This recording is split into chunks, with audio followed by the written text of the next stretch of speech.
திருமுறை வரலாற்று அடிப்படையில் புறந்தள்ளப்பட்டோர் யார் என்றால், எந்தெந்த குடும்பத்தில் எந்த குழந்தை அல்லது எந்த மகன் கை ஓங்குகிறதோ அந்த மகனை தவிர மீதி மகனும் அவருடைய தலைமுறையிலும் புறந்தள்ளப்பட்டது.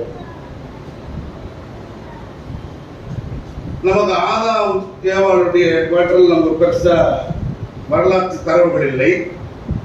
ஆனால் நோவாவை தொடங்கி நாம் வரும் பொழுது 3 பிள்ளைகள், சேம், காம், யாபேத்.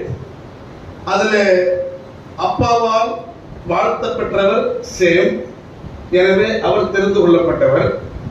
காமும் யாபேத்தும் என்ன ஆனார்கள் என்று திருமறையில் வரலாறு இல்லை.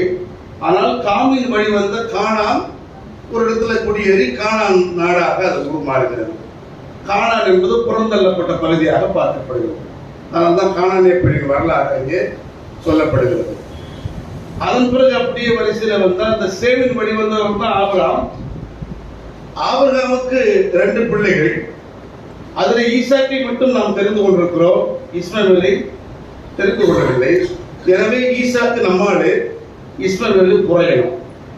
பழைய பைபிள் கூட புற ஜாதி, அந்த ஜாதி பைபிள் எப்போதும் குறையும் தெரியல, புற இனம். அடுத்ததாக தொடர்ந்து வரிசையில் வந்தால் எல்லா பெற்றோருக்கும் பிள்ளைகள் 2 அல்லது 3 பிறப்பார்கள். அவர்களில் ஒருவர் தான் வரலாற்றில் இடம் பிடிப்பார். ஈசாக்கு, ஏசா, யாக்கோபு. ஏசா பற்றிய பெரிய தரவுகள் இல்லை. அந்த குடும்பங்கள் எங்கே போய் குடியேறின என்கிற பதிவுகள் இல்லை. ஆனால் ஈசாக்கின் பதிவுகள் இருக்கின்றன.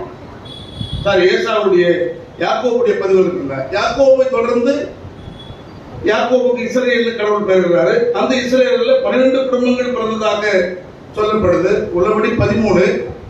பாவம் பொருளுக்குள்ள எப்பவுமே கணக்கில் வைக்கிறது நம்ம இல்ல, 12 பேர் தான் கணக்கில் வைக்கிறோம். அந்த 12 பேர்லயுமே வரலாறு என்ன சொல்லுதுன்னா, யூதா என்றைக்கு தலை ஓங்கினாலோ அது யூத குடும்பமாக மாறிவிட்டது. நோவா, செமித்தியர்கள், இஸ்ரவேலர்கள், இப்பொழுது யூதர்கள். கொஞ்சம் சொல்லிடுச்சு. யூதர்கள் யூதாவை தவிர, யூத இனத்தை தவிர, யூதம் என்கிற சமயம் அப்பதான் உருவாகுது. அந்த சமயத்தை இருக்கிறத தவிர மற்ற பிற 12 பிள்ளைகள், 11 பிள்ளைகள் அந்த குடும்பம் எல்லாமே பிறையினம் தான். ரூபன், சிமியோன், லேவி, தான், நப்தலி, காத், ஆசேர், இசக்கார், யோசேப்பு, பெஞ்சமின் சொல்றோம்ல.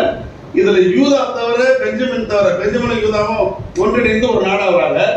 மீதி 10 ஒன்றிணைந்து ஒரு நாடாகிறாங்க. இந்த